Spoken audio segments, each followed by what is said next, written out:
Oh, sampelnya kemana? Dari mana nih Pak? Dari Tepung. Oh Tebo. SMP, SMA. Pesantren. Oh pesantren. Pesantren apa? Al-Kausar. Al-Kausar ya. Kan terminal udah jadi. Oh iya. Udah sering pesan ke sini Pak? Sering lah. Oh iya.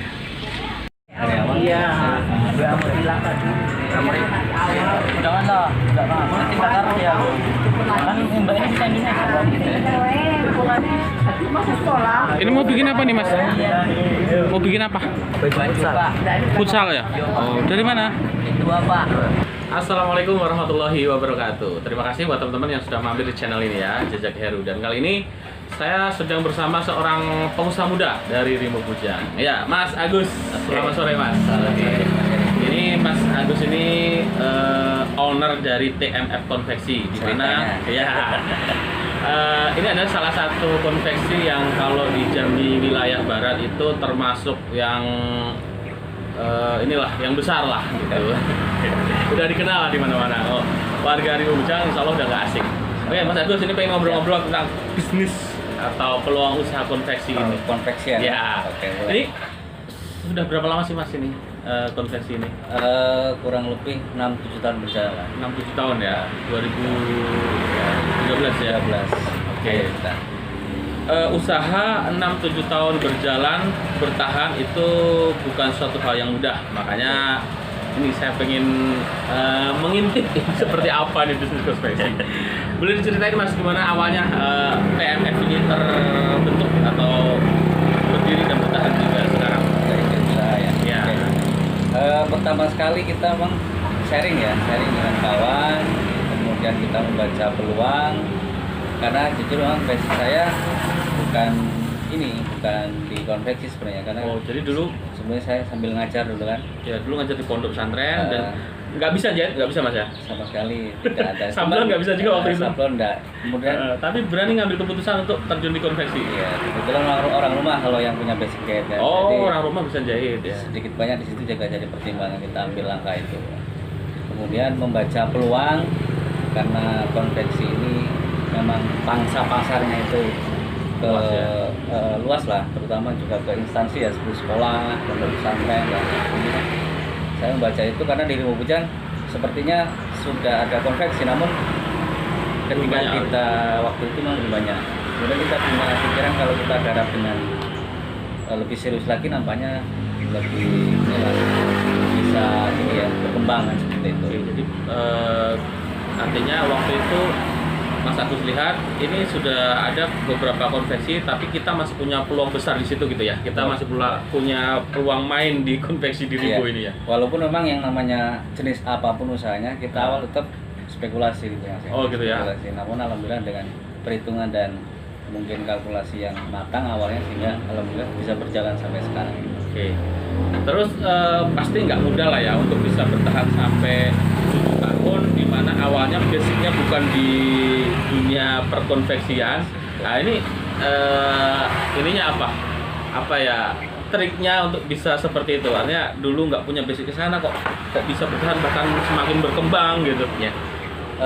Intinya kita terus belajar ya. Hmm. Karena kita menyadari memang dari awal kita tidak menguasai itu, kita belajar. Jujur di tahun pertama kita masih kacau Mas ya. Iya. Dari sablonnya, dari desainnya dan segala macam kita masih kacau. Namun di tahun kedua dan seterusnya kita terus perbaiki sampai sekarang. Jadi intinya kita belajar lah. Karena sekarang kan banyak media belajar ya, dari internet ya, YouTube, atau sharing dengan orang yang lebih berpengalaman ya. Kebetulan juga saudara banyak sih di Jawa ya yang bukan dunia konveksi, jadi Gitu. kita bisa sharing ke keluarga yang Betul. udah lama main ya. Iya. Oke. Ya kalau dulu setahu saya awal-awal itu nyablon tuh untuk yang seperti ini belum bisa Iya, dulu. betul.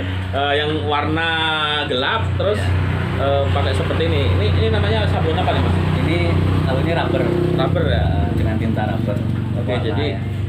udah kayak ini pabrikan. Iya. Oke. Kalau yang di belakangnya ini plastisol, ada di baliknya. Nah ini tinta plastisol. Oh, ini plastisol lain lagi. Lebih solid ya, lebih bagus. Oh iya mengkilap. Ya. Ini udah kayak ini yang di distro gitu. Ya. Ya Luar ini biasa. awalnya kita tidak bisa Mas, kita upgrade, kita belajar terus ya, apa yang kita butuhkan di konveksi, kita terus sambil jalan, betul. sambil memperdalam itu ya, Ya. persablonan, konveksi. Oke. Ya. Nah, kalau pemasarannya sekarang udah sampai mana, Mas? Kalau pemasaran, alhamdulillah kalau kita di wilayah Barat ini khususnya di Tebu ya, Tebu, Bungo, Bangko, Sarolangun, kemudian Darmasraya ya. Darmasraya, Sarolangun sampai ya. Walaupun belum seluruhnya, namun produk kita sudah menyebar lah di kabupaten-kabupaten tersebut. Rata-rata sekolah pondok pesantren. Ya, sekolah, kemudian dari pondok pesantren, instansi juga ya. Terus sampai ke Tanjung Jabung juga. Dan ke Palembang juga kita pernah ngirim. Oh, ya. sampai Palembang juga. Dan Bengkulu juga pernah. Oke, terus kalau kendala yang paling dirasakan apa nih, Mas, untuk bisnis atau usaha konveksi ini? Nah, ini kalau kendala banyak sekali ya, banyak sekali, makanya terutama buat konsumen juga ini mungkin saya mohon maaf ya. Banyak sekali dari kadang kita prediksi 1 minggu atau 1 bulan selesai, ternyata lewat. Karena kendalanya tidak hanya satu item ya, dari segi pertama sekali tenaga kerja ya. Kadang-kadang orderan itu ternyata di luar prediksi kita. Iya. Sehingga itu mempengaruhi daya kecepatan produksi. Tenaga kerja rata-rata di situ pasti kurang. Kalau apalagi masa-masa ajaran baru itu ya, ya waktunya sama, bersamaan ordernya ya, itu tenaga kerja. Kemudian yang berikutnya bahan, ya, bahan baku. Kemudian selain itu teknis ya, teknis kadang ada peralatan ataupun mesin yang kurang bersahabat ya. Pas lagi banyaknya pesanan rusak pula. Betul. Juga jadi kendala. Jadi banyak sekali. Belum kendala-kendala yang lain ya. Mungkin tadi bahan kadang dari pengiriman dan seterusnya. Oh iya ya. Kita pesan hari ini, perkiraan besok datang, rupanya mobilnya macet di tengah jalan. Itu salah satu. Oke. Ya memang nggak gampang ya. Artinya kalau misalnya pas musim banyak, kita harus nyari tenaga tambahan gitu. Ya. Sementara kita mau pakai tenaga yang banyak langsung, nanti pas lagi agak kurang pesanan, nganggur pula. Ya, gitu. kita mempertimbangkan dari tenaga kerja juga. Kita banyak-banyak mendatangkan tenaga kerja karena ternyata orderannya tidak cukup sebenarnya dikerjakan orang 10 misalnya, kan kasihan juga orang jauh-jauh. Sementara pakai sedikit, pas orderan bareng-bareng rame. Iya. Itu kadang menjadi kendala juga. Akhirnya time-nya meleset itu terjadi. Terus untuk saat ini solusinya seperti apa ketika ngadepi pesanan pas rame-rame mau 17-an misalnya? Nah, itu solusinya gimana? Apakah melibatkan mungkin tenaga-tenaga yang katakanlah freelance gitu? Iya, betul.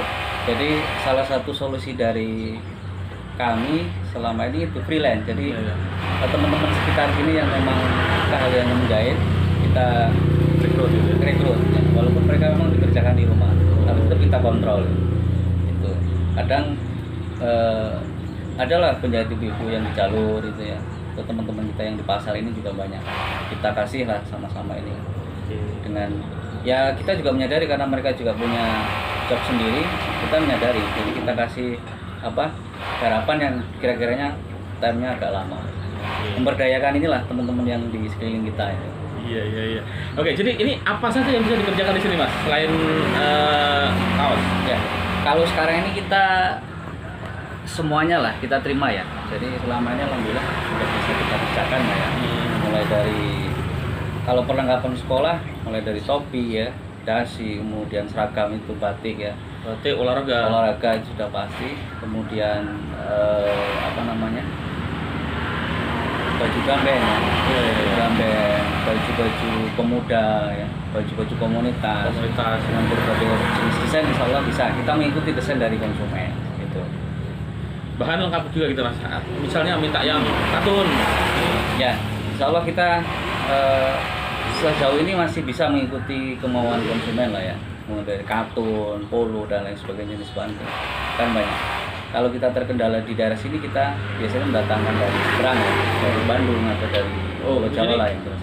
Kalau selama ini kan setahu saya kalau wilayah sini ngambil bahan di Bukit Tinggi aja gitu. Ternyata nggak juga ya, ada yang dari Bandung ya, gitu. Ada yang sekiranya di sini tidak ada atau tidak sesuai dengan yang kita inginkan, spek yang kita inginkan, kita ngambil dari ini. Dari Jawa lah. Ya,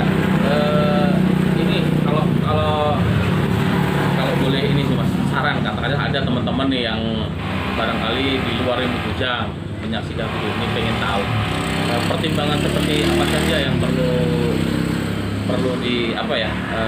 dilakukan untuk bisa buka usaha konveksi ini. Artinya mulai mungkin dari segala hal, dari modal, mungkin tempat dan lain sebagainya.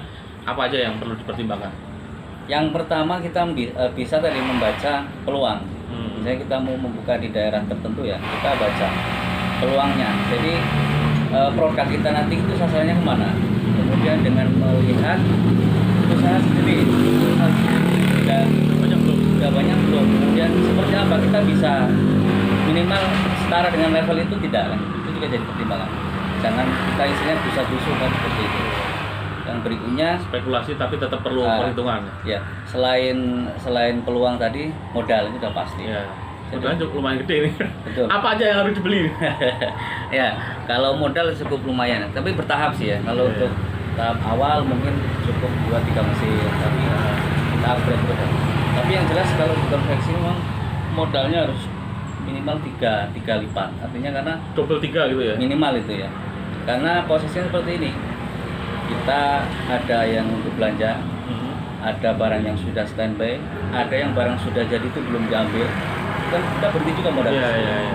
Ada yang sedang dikerjakan, kemudian minimal ada juga dana yang standby, jadi 3-4. Oh itu baru aman. Gitu. Kalau 3-4 itu baru aman. Kalau nggak punya 4 cadangan ini, betul. Hati-hati nih. Ya. Misalnya dalam satu putaran taruhlah minimal 10 atau 20 juta. Berarti paling enggak 80 juta. Paling enggak itu. Jadi kita merasa enggak aman ya. Aman, kalaupun yang ini belum diambil macet, ini masih bisa jalan gitu. Kalau enggak ngandelin ini macet ya sudah bubar. Ya, nanti kita kena komplain ini. Konsumen yang ingin cepat kan seperti itu. Sementara mungkin ada barang yang berhenti di situ kan kalau kita juga. Ada yang orderan baru lagi bingung gitu. Bingung ya. Okay. Sementara kadang orang memberikan DP ya atau uang muka itu kan hanya sekian persen. Kita tidak mematok sih, kita fleksibel ya untuk DP ya. Ada yang 30%, ada yang 50%, tapi rata-rata di bawah 50% sih. Oke. Gitu. Jadi modal ini juga pertimbangan penting untuk konveksi ya, karena ini memang butuh modal lumayan gede nih, harus beli mesin paling murah aja berapa mas? 3 jutaan ya? Rata-rata 3 juta, kalau mesin kaos itu mesin kaos sampai 5-6 juta. Itu satu. Belum nanti seperangkat alat sablonnya gitu ya. Oh lumayan nih. Perangkat komputer juga penting. Itu dia. Kalau nggak kuat, ini untuk desain lambat payah juga. Nah ini terus untuk ini mas, artinya kan Mas Agus harus mempekerjakan karyawan ya, di bidang jahitnya, di bidang sablonnya. Seperti apa kalau misalnya apa nggak takut ketergantungan nanti sama katakanlah karyawan kita, misalnya di sablon nih, kita punya karyawan sablon, tahu-tahu dia sakit atau tahu-tahu dia keluar gitu ya, keberhalangan. Ini gimana ini ya solusinya? Nah itu minimal kita sebagai owner ya, minimal ada salah satu bidang yang kita kuasai. Taruhlah saya dulu memang tidak bisa sablon, alhamdulillah sablon sekarang saya bisa lah ya. Jadi satu anggota tidak bisa masuk itu kita bisa menghandle walaupun tidak seluruhnya. Jadi aman ya. Ya, terus juga yang paling penting desain itu juga menentukan ya di sablon itu. Jadi sebenarnya banyak sisi. Oke, jadi artinya gini, kalau mau aman selain tadi punya modal, kemudian pertimbangan usaha yang sama, kemudian peluang pasarnya itu saya lihat tadi juga penting bahwa ownernya juga perlu menguasai beberapa hal tentang konveksi itu ya, mulai desainnya, kemudian sablon dan sebagainya untuk aman ya, karena banyak kendala rupanya. Kalau misalnya tiba-tiba itu tadi yang kita andalin nyablon dia lagi sakit, sementara seminggu lagi diambil, bingung juga. Barang sudah jadi numpuk, nggak ada sablon, nggak mau orang ambilnya. Itu tidak, artinya berkait. Kalau untuk tenaga yang jahit itu ya alhamdulillah selama ini bisa lah kita rolling satu berhalangan, bisa lah. Dan kita kadang kalau kemarin itu kita mendatangkan dari Jawa, kita tahun ini karena ada COVID ini ya. Kita memang sengaja tidak datangkan karena untuk mengantisipasi ya kenyamanan. Ini sementara kita handle yang di sini untuk yang bekerjanya kan. Oke Mas Agus, yang terakhir nih. apa yang ingin disampaikan ke konsumen? Kenapa harus ke sini, atau TMF ini jadi konveksi yang bisa dijadikan pilihan lah untuk mesan di sini? Siap. Mungkin kalau di konveksi ini ya sebenarnya mungkin sama lah dengan konveksi lain. Dari konsumen juga sudah tahu lah ya kelemahan dan kelebihan dari masing-masing konveksi. Nah, kenapa harus ke sini? Pertama, kita dalam berjalan waktu ini sudah pengalaman Mas ya. Ya, 6-7 tahun itu luar biasa. Tahun. Kemudian yang kedua, insya Allah kita mengikuti kemauan dari konsumen, dari model, ya kan, dari jenis bahan. Ya kan. Kemudian kalaupun ada komplain, kita tidak mungkin ya, pasti yang namanya kita jasa itu pasti ada yang kita teledor, kita lupa, dan pasti ada. Kita siap untuk memperbaiki kalaupun ada komplain. Gitu. Kemudian kita tetap mengutamakan kualitas, ya. Kualitas. Walaupun mungkin selama ini kalau dari segi deadline, saya akui sementara ini kita masih sering lewat ya. Namun kalau dibandingkan dengan konveksi lain, mungkin konsumen bisa membandingkan tidak terlalu parah ya. Parah kan seperti itu. Karena sampai saat ini kelemahan konveksi itu deadline dimanapun itu saya sharing dengan konveksi teman-teman di seberang di mana itu, dan memang rata-rata belum bisa mengatasi. Iya, karena itu tadi ya banyak kendala rupanya. Itu.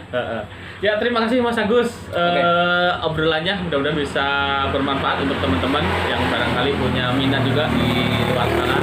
Untuk buka usaha yang sama. Jangan lupa menghubungi ke akun Mas ini Willy ya, atau ke nomor HP bisa nanti. Oke, ya. Mungkin buat teman-teman yang sekitaran Rimbo, Bungo, Tebu dan sekitarnya pengen pesan juga bisa. Nomor Mas Agus saja langsung disebutin boleh? Bisa langsung di HP ya, di telepon bisa, di WA bisa di 0852 669 1345. Oke, nanti saya tulis juga di bawah. Oke, siap. Jadi mau pesan apa aja, nanti langsung hubungi aja Mas Agusnya. Siap. Oke, mudah-mudahan bermanfaat. Sampai jumpa di lain kesempatan. Assalamualaikum warahmatullahi wabarakatuh.